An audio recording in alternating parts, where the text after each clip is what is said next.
మా అక్కగారైన sister Mary gold గారు దేవుని వాక్యం అందించబోతూ ఉన్నారు.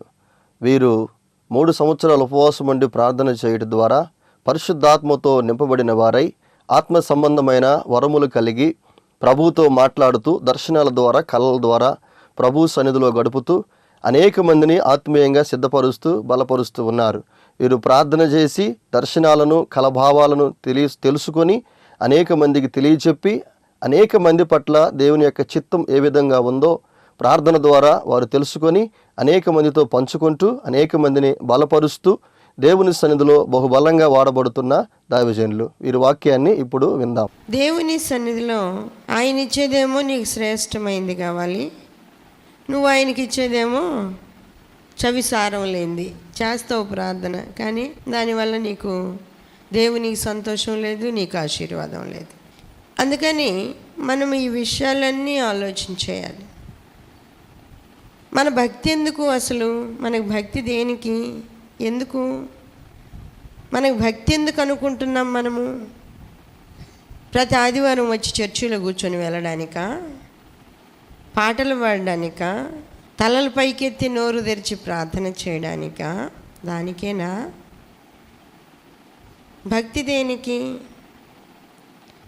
మన భక్తి మనలను పరలోకానికి చేర్చడానికి, భక్తి పరలోకానికి చేర్చడానికి. ఎన్నోసార్లు వాక్యంలో మనం విన్నాం, యోబుకి అన్నీ కావాలి అన్నప్పుడు చర్మాన్ని, ఆహారాన్ని, వస్త్రాలని అన్నీ కావాలంటే సైతాన్ని చాలా సులభంగా మాట్లాడుతుంది. ఇవన్నీ నరుడు ఇచ్చును కదా, నరుడు ఇచ్చే వాటిని దేవుడే వచ్చి ఇవ్వాల్సిన అవసరం ఉందంటారా? దేవుడే వచ్చి ఇవ్వాలా? నరుడిచ్చేది నరుడు ఇస్తాడు. జాబ్ చేస్తే డబ్బు వస్తుంది, ఉద్యోగం చేస్తే ధనం వచ్చినప్పుడు ఆ ధనాన్ని వినియోగించుకొని నువ్వు అన్నీ సంపాదించుకుంటావు కదా. ఈ రోజుల్లో మొహమంతా బజ్జిగా పచ్చడైపోయినా కూడా ప్లాస్టిక్ సర్జరీ చేసి చక్కగా చేస్తున్నారు. అదే సైతాన్ ఆ రోజుల్లోనే చెప్పింది, చర్మమును కాపాడుకొనుటకై చర్మమును, తన ప్రాణాన్ని కాపాడుకోవడానికి అవసరమైనవన్నీ కూడా నరుడిస్తాడు. వాటికి రోజులు ఉపవాసం ఉండి గోజాడి అంగలార్చి అయ్యా నాకు ఉద్యోగం, అయ్యా ఉద్యోగం, అయ్యా ఉద్యోగం బాగా చదివి ఉన్నతమైన ఆలోచన కలిగి ప్రార్థనాపూర్వకంగా వినయము కలిగిన వాడవైతే ఉద్యోగం ఎందుకు రాదా ఉద్యోగం? ఏదో ఒక దానిలో లోపం ఉంది నీలో, అందుకని రాలే ఉద్యోగం, అంతే కదా. దానికి ఒప్పుకోరు. మళ్ళీ నాలో ఏం లోపం ఉంది? అన్నీ బాగానే ఉన్నాయి, వినయంగా ఉన్నాను, విధేయతగా ఉన్నాను, ప్రార్థన కలిగి ఉన్నాను, జ్ఞానం కలిగి ఉన్నాను, నాకు ఎందుకు ఉద్యోగం రాలేదు? అది అంటే ఒకళ్ళ మీద నేరం పెట్టాలి అనే ఉద్దేశం తప్ప నా లోపం ఇది అని గ్రహించుకునే వాళ్ళు ఎవరు కూడా లేరు. యోబుతో సైతానే మాట్లాడుతుంది. యోబుతో కాదు, యోబు విషయంలో సైతాను మాట్లాడుతుంది. అవన్నీ నరుడిస్తాడు, వాటి గురించి ఎందుకు? ఇంకా ఉంది అది కావాలా? నరుడిచ్చే వాటి గురించి ఎందుకు? అందుకే దేవుని సన్నిధిలో దేవుడు దాచిన శ్రేష్టమైన దానికోసం మనం పాకులాడాలి. ఎందుకు ఈ భక్తి? లేకపోతే ఏం చేయడానికి? దానికోసం కాకపోతే మన భక్తి ఎందుకు? మనకు ప్రార్థన ఎందుకు? అసలు మారు మనసు ఎందుకు? రక్షణ పొందామని చెప్పుకునేది ఎందుకు? బలాన్ని సమీపించేది ఎందుకు? పరలోక రాజ్యము చేరలేని భక్తి నీకుంటే ఇవన్నీ వ్యర్థమే.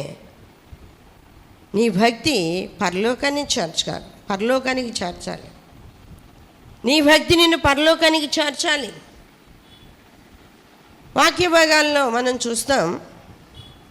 మత్తయి సువార్త 5వ అధ్యాయంలో 8వ వచనంలో ఏమని రాయబడింది అంటే, హృదయ శుద్ధి గలవారు ధన్యులు, వారు దేవుని చూచెదరు.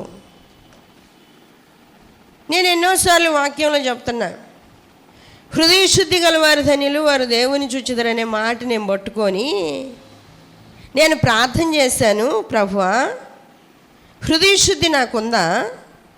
ఉంటే నువ్వెందుకు కనపడడం లేదు? ఉంటే నువ్వు కనపడాలా. వాస్తవంగా నాకు హృదయంలో శుద్ధి అనేది ఉంటే నువ్వు కనబడాలా. నువ్వు కనబడడం లేదంటే నా హృదయంలో శుద్ధి లేదా? నేను దేవునితో అడుగుతున్నా, నా హృదయంలో శుద్ధి లేదా? శుద్ధి లేకపోతే ఆ శుద్ధిని ఎలా తెచ్చుకోవాలో, ఎలా చేయాలో నాకు నేర్పించు. ఎందుకంటే నేను నిన్ను చూడాలా. నిన్ను చూడని భక్తి నాకు దేనికి? నీ రాజ్యంలో ప్రవేశించలేని భక్తి నాకు దేనికి? అసలు నాకు ఎందుకు అలాంటి భక్తి? నాకు దేనికి? నేను దేవునితో అడిగేది అదే. హృదయ శుద్ధి గలవారు ధన్యులు, వారు దేవుని చూచెదరు అన్నావు. మరి హృదయ శుద్ధి ఉంటే ఈరోజు నాకు కనబడు. ఎంతమంది అడిగారు ఆ మాటలు విని, ఆ వాక్యం విని అలా అడిగి దేవుణ్ణి చూచిన వాళ్ళు ఉన్నారా? చూసారా?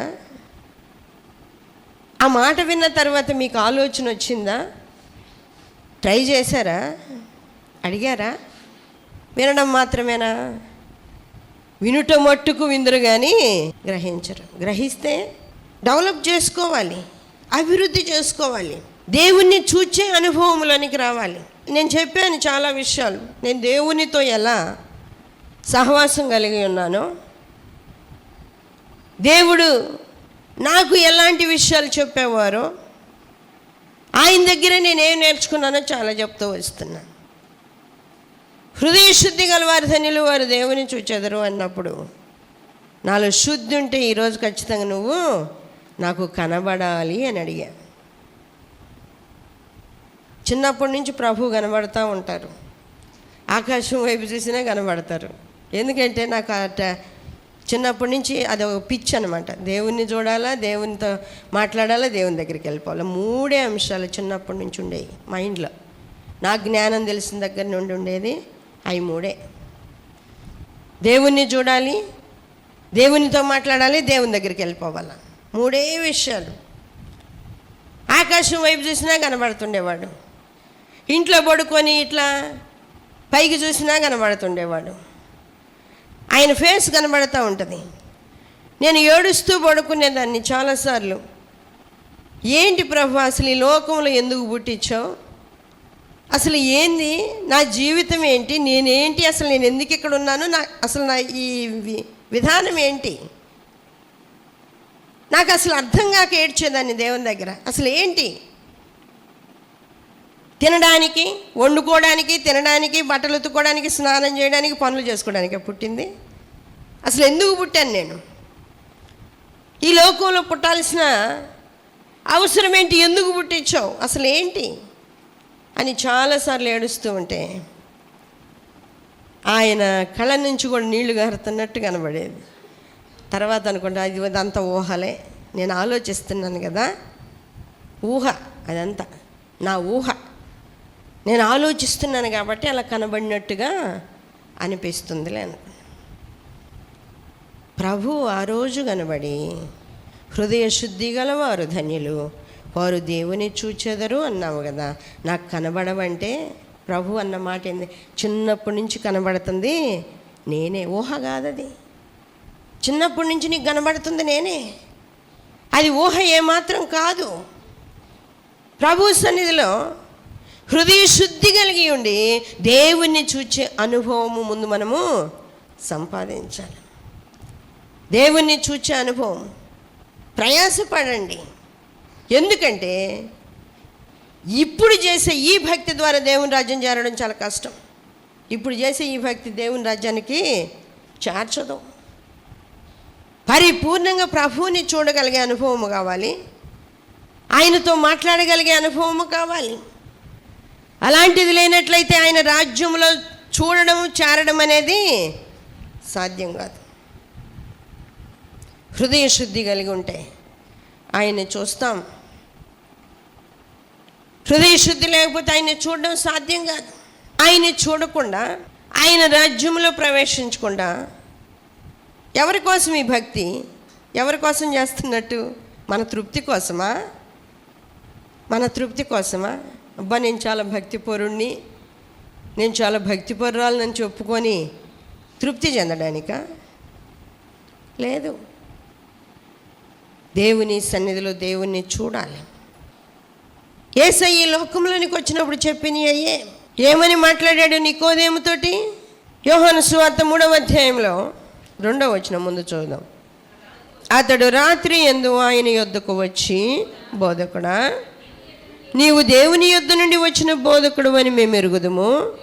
దేవుడు అతనికి తోడై ఉంటేనే కానీ నీవు చేయుచున్న సూచక్రియలు ఎవడను చేయలేడని ఆయనతో చెప్పాను. గ్రహించాడు నికోదేము. దేవుని దగ్గర నుంచి వచ్చిన బోధకుడు కాబట్టి, దేవుని దగ్గర నుంచి వచ్చాడు, దేవుడు అతనికి తోడై ఉన్నాడు కాబట్టి ఈ కార్యాలు చేస్తున్నాడు. అదేందో సంపాదించాల. గారడి సీమోనికి ఆశ కలిగింది. వాళ్ళు చేతులు పెట్టగానే భాషలు వస్తున్నాయి, ఆత్మ వచ్చేస్తుంది. అదేందో నాకు కావాలా. ఆ ఆశ మనలో ఉండాలి. ఆ ఆశ ప్రకారంగా మనము దేవుణ్ణి చూడడానికి ప్రయాసపడాలి. దేవుణ్ణి చూడడానికి ప్రయాసపడాలి. నికోదేము అర్ధరాత్రి వచ్చాడు. అర్ధరాత్రి వచ్చి దేవునితో, యేసయ్యతో మాట్లాడుతూ ఉన్నాడు. నీవు దేవుని యొద్ద నుండి వచ్చిన బోధకుడు అని నేను ఎరిగా. ఎందుకంటే నాకు తెలిసిపోయింది నువ్వు దేవుని దగ్గర నుంచి వచ్చినోడివే కాబట్టి ఈ కార్యాలు చేయగలుగుతున్నావని. ఇంకెవరు చేయలేరని నేను గ్రహించా. 3వ వచనం ఇప్పుడు చూద్దాం. అందుకు యేసు అతనితో, ఒకడు క్రొత్తగా జన్మించితేనే కానీ అతడు దేవుని రాజ్యమును చూడలేడని నీతో నిశ్చయముగా చెప్పుచున్నాను. ప్రభు అంటూ ఉన్నాడు, ఒకడు క్రొత్తగా జన్మించితేనే కానీ దేవుని రాజ్యమును చూడలేడు. చేరడం తర్వాత సంగతి, చేరేది అనేది నెక్స్ట్. ముందు చూడాలి కదా. ఎంతో కాలం నుండి నువ్వు బాప్తీసం తీసుకొని భక్తిలో ఉన్నావు, దేవుణ్ణి చూచావా? కొత్తగా జన్మించానని చెప్పుకునే నువ్వు దేవుణ్ణి చూచావా? చూస్తే పర్లా, చూడకపోతే నువ్వు పొందిన మారు మనసుకు అర్థం ఉందా? నువ్వు జన్మించిన ఆ క్రొత్త జీవితానికి, క్రొత్తదనానికి అర్థం ఉందా? ఒకడు క్రొత్తగా జన్మించితే అతడు దేవుని రాజ్యమును చూస్తాడు.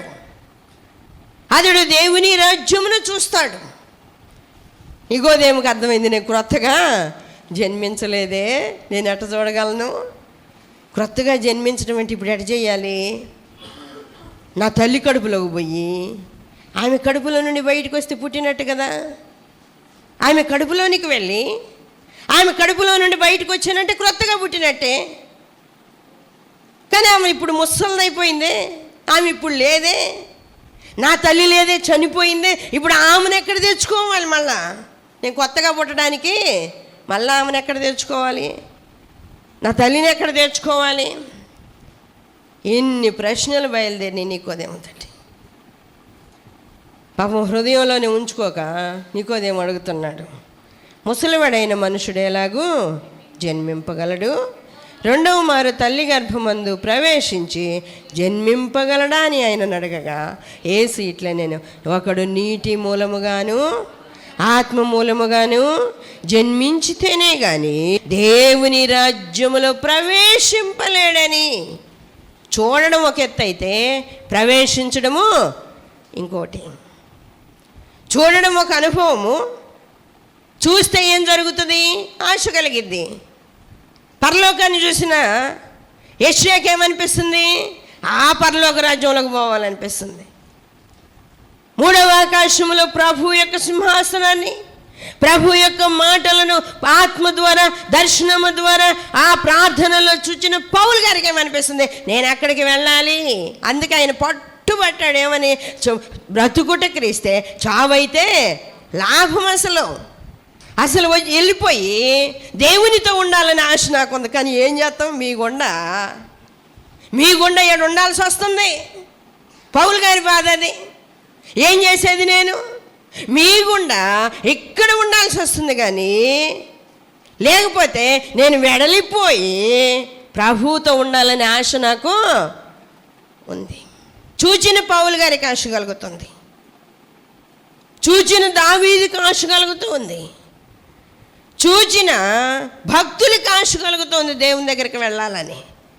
ముందు చూడాలి కదా, లోకాన్ని, లోకంలో ఉన్న చెత్తని, చెదారాన్ని, మురికిని, కసువుని అన్నిటినీ చూసుకుంటూ బ్రతికితే దేవుని ముఖం ఎలా కనబడుతుంది? దేవుని ముఖం ఎలా కనబడుతుంది చెప్పండి? అసలు ఎందుకు భక్తి చేస్తున్నారో, ఎలా భక్తి చేస్తున్నారో, ఆ భక్తికి అర్థం ఏంటో చాలామంది దగ్గర నాకు కనబడదు, అర్థం కాదు అసలు. ఈ భక్తి వలన ప్రయోజనం ఏంటి? ఈ ప్రార్థనా జీవితము వలన ప్రయోజనం ఏంటి అనిపిస్తుంది నాకు. ప్రభు నికోదేముతో అంటున్నాడు, ఒకడు కొత్తగా జన్మించితే ముందు దేవుని రాజ్యాన్ని చూస్తాడు. నేను ముసలోడిని అయిపోయిన తర్వాత నా తల్లి గర్భముల నుండి నేను ఎలా జన్మించగలను? భలే చెబుతున్నావు ప్రభువా, భలే చెప్తున్నావు నువ్వు. మళ్ళీ పుట్టు నీ దగ్గర, నీ తల్లి దగ్గర అన్నట్టుగా చెప్తున్నావు. ప్రభు చెప్పలా, నీ తల్లి కడుపులోకి పోయి మళ్ళీ పుట్టమనలా. అర్థం చేసేసుకున్నాడు నికోదేము. అర్థం చేసేసుకొని భలే చెప్తున్నావు ప్రభువా, అసలు మమ్మాడంది నేనే ముసలోడిని అయితే ఎట్ట పుట్టాలా? పుట్టడానికి ఎలా వీలవుతుంది? ప్రభు అంటున్నాడు, నీటి మూలముగా ప్రభు కోరుకునే నూతన జన్మ తల్లి కడుపులో నుంచి రావడం కాదు. ప్రభు కోరుకునే ఆ నూతన జీవితం, ప్రభు కోరుకునే ఆత్మీయత, ప్రభు కోరుకునేది ఈ లోకానుసారంగా పుట్టినట్టు కాదు. ఆ పుట్టుక వేరు, ఆ ఎదుగుదల వేరు, ఆ ఆత్మీయ స్థితి వేరు. అందుకే ప్రభు అంటున్నాడు, ఒకడు క్రొత్తగా జన్మించడం అంటే నీటి మూలంగా, ఆత్మ మూలంగా జన్మించడం. నీటి మూలంగా, ఆత్మ మూలంగా జన్మించడం. నీటి మూలంగా, ఆత్మ మూలంగా జన్మించినప్పుడు దేవుని రాజ్యంలో ప్రవేశించే అవకాశం వస్తుంది. ప్రవేశించే అవకాశం వస్తుంది. దేవుని రాజ్యాన్ని చూడాలి, దేవుణ్ణి చూడాలి, దేవుని రాజ్యాన్ని చూడాలి. యేసయ్య శిష్యులను పంపిస్తూ ఆయన అంటున్నాడు, మీరు ఆ ప్రాంతాలకు వెళ్ళినప్పుడు, ఆ పట్టణాలకు వెళ్ళినప్పుడు దేవుని రాజ్యము మన దగ్గరకు వచ్చి ఉన్నదని చెప్పండి అంటున్నాడు. వచ్చి ఉన్నదంట, దేవుని రాజ్యము వచ్చి ఉన్నది, మన దగ్గరికి వచ్చేసిందని చెప్పండి. దేవుడు వచ్చినప్పుడు, యేసయ్య వచ్చినప్పుడు ఆ రాజ్యము మన దగ్గరికి వచ్చినట్లే. ఆయన్ని మనం చూచినప్పుడు ఆయన మనలను ఆయన రాజ్యంలో ప్రవేశించేటట్లుగా ఆ విధంగా నడిపిస్తాడు ఖచ్చితంగా. హృదయ శుద్ధి గలవారు ధన్యులు, వారు దేవుని చూచెదరంటే చూసి ఆగిపోవడం, చూసి నాకు ఆశ కలిగిద్ది, వాస్తవంగా కలుగుతుంది. దేవుని రాజ్యాన్ని చూసిన తర్వాత ఈ లోకంలోనే ఉందాం, ఈ లోకంలోనే అనుభవిద్దాం, ఈ లోకంలోనే అన్నిటినీ సంపాదిద్దాం, ఇదే ముఖ్యమైన ఆశ, ఆలోచన ఎవరికి రాదు. దేవుని రాజ్యం వైపు ఖచ్చితంగా తిరుగుతుంది. దేవుని రాజ్యంలో ప్రవేశించడం. ఆయన చాలామంది మనుషుల్ని ఏర్పాటు చేసుకున్నాడు, శాస్త్రులను, పరిసయ్యులను ఏర్పాటు చేసుకున్నాడు. చాలామందిని ఆయన ఏర్పాటు చేసుకున్నప్పుడు వాళ్ళకి ఆ ధర్మశాస్త్ర గ్రంథంలోని విషయాలన్నిటినీ వివరించి అవి మీరు వెళ్ళి బోధించండి, అనేకుల్ని నా రాజ్యం కొరకు సిద్ధపరచండి అని చెప్పాడు. అనేకుల్ని సిద్ధపరచమని వాళ్ళకి ధర్మశాస్త్రాన్ని ఇచ్చాడు. శాస్త్రులు, పరిసయ్యులు, సద్దూకయ్యులు, వీళ్ళందరూ, యాజకులు, వీళ్ళందరూ కూడా ధర్మశాస్త్ర గ్రంథాన్ని చదవగలిగిన అర్హత కలిగిన వాళ్ళు, సామర్థ్యం కలిగిన వాళ్ళు. వాళ్ళందరినీ చదవమని చెప్పినప్పుడు, వాళ్ళందరినీ అనేకులకు తెలియజేయమని చెప్పినప్పుడు వాళ్ళు ఆ విధంగా తెలియజేయడం లేదు. ఎందుకు అంటే స్వార్థపూరితమైన ఆలోచన. మేము మాత్రమే ఉండాలా, ఇంకొకరు ఉండకూడదు, మేము మాత్రమే ఉండాలా.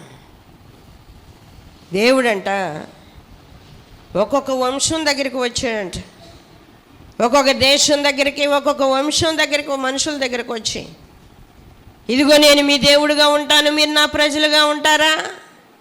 నేను మీకు తండ్రినై ఉంటాను, మీరు నాకు బిడ్డలుగా ఉంటారా?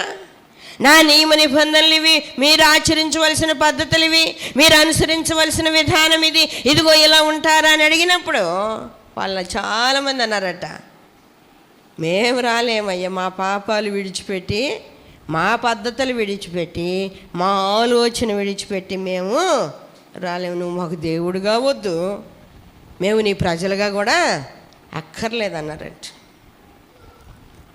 మేము నీ ప్రజలుగా కూడా అక్కర్లేదన్నారంట.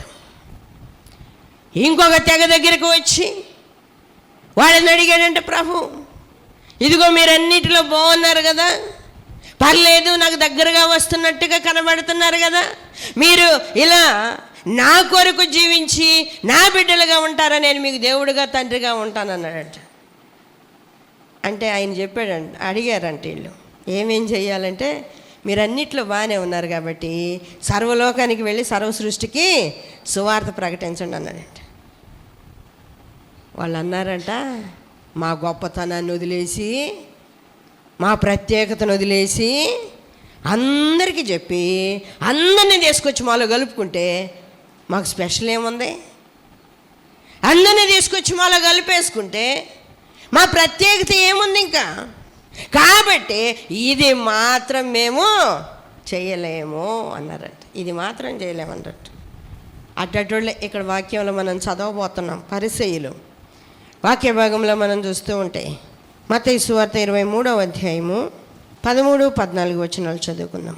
అయ్యో వేషధారులైన శాస్త్రులారా, పరిసయ్యులారా, మీరు మనుషుల ఎదుట పరలోక రాజ్యమును మూయుదురు, మీరందులో ప్రవేశించరు, ప్రవేశించు వారిని ప్రవేశింపనీయరు. చూడండి, అయ్యో వేషధారులైన శాస్త్రులారా, పరిసయ్యులారా, మీరు మనుషుల ఎదుట పరలోక రాజ్యమును మూయుదురు. మూసేస్తున్నారంట. పరలోక రాజ్యమును మూయుదురు, మీరందులో ప్రవేశించరు, ప్రవేశించు వారిని ప్రవేశించనీరు.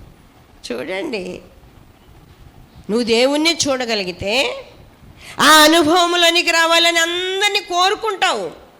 ఎందుకంటే ఆయన రాజ్యములో అంత ఉన్నతమైన సంతోషం ఉంది, ఆయన రాజ్యములో పరిపూర్ణత ఉంది, ఆయన రాజ్యములో ఆయనతో కూర్చునే అనుభవం ఉంది, ఆయన రాజ్యములో ఆయనతో కలిసి భోజనం చేసే అనుభవము ఉంది.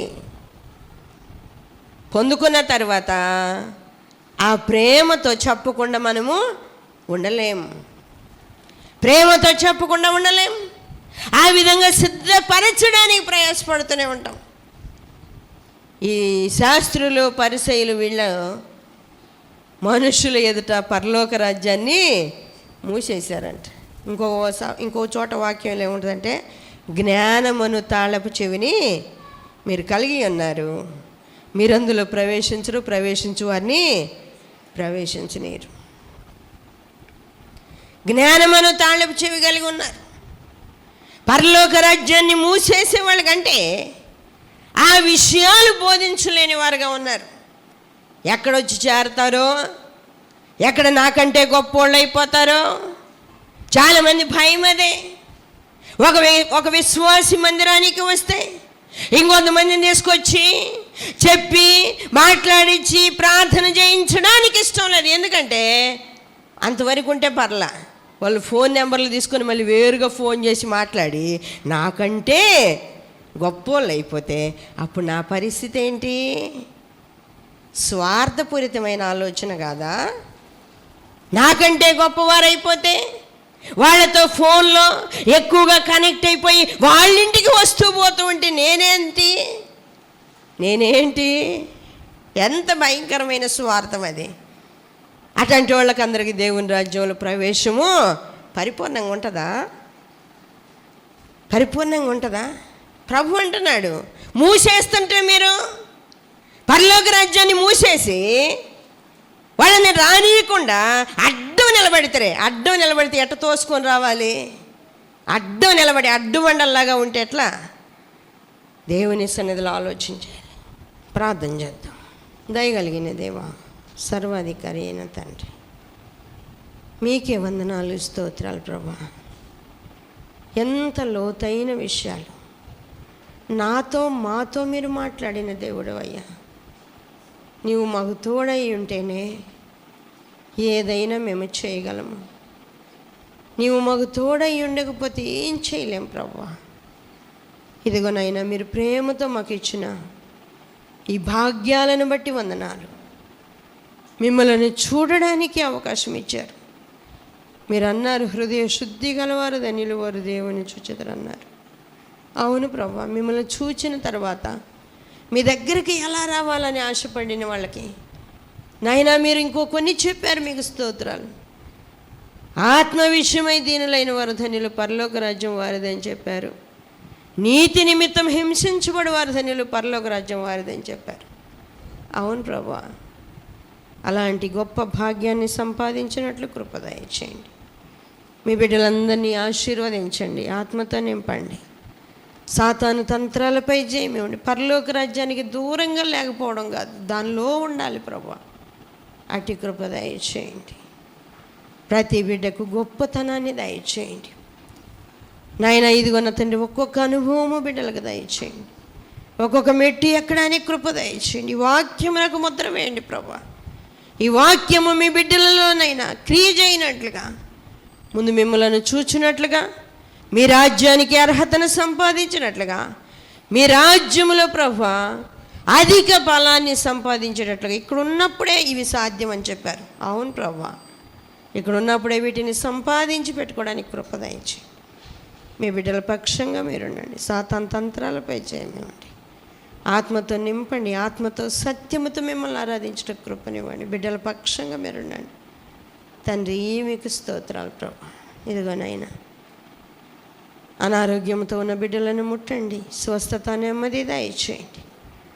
ఆర్థిక ఇబ్బందులతో నలిగిపోతూ ఇక ప్రార్థన కూడా చేయలేక అదే ఆలోచనలతో కృంగిపోతున్న వారిని లేవనెత్తి వాళ్ళ ఇబ్బందుల నుండి విడిపించి ప్రార్థన చేసుకునే అవకాశం దయచేయండి నాయనా. నెమ్మది లేని వారికి నెమ్మది దయచేయండి. వివాహాలు కాక బాధపడే వాళ్ళకి వివాహాలు జరిగించండి. ఉద్యోగాలు లేని వారికి ఉద్యోగాలు ఇవ్వండి ప్రభా. పరలోక రాజ్యాన్ని సంపాదించుటలో ఇవేవి ఆటంకాలుగా అడ్డుబండలుగా నిలబడకుండా అన్నిటినీ జయించగలిగిన శక్తి మీ బిడ్డలకు దయచేయండి. ప్రార్థనాత్మతో ఇంకా నింపండి ప్రభా. మీ బిడ్డలు మీ చిత్తానుసారంగా మీ కృపలో ఉండడానికి, మీ కృపలో సమస్తమును సంపాదించడానికి ప్రత్యేకమైన కృప మీరే మీ బిడ్డలకు అనుగ్రహించమని, బలపరచమని మీకు అప్పగించుకుంటూ యేసయ్య అతి పరిశుద్ధ నామములో అడుగుచున్నాము తండ్రి, ఆమేన్. మరిన్ని వివరముల కొరకు మమ్మలను సంప్రదించవలసిన చిరునామా Marigold Foundation, Holy Spirit Church, Vishwanathapuram, Ojili, Prakasam జిల్లా, పిన్ కోడ్ 523240. మా ఫోన్ నెంబర్స్ 8500084841 మరి ఒక ఫోన్ నెంబర్ 8500084842.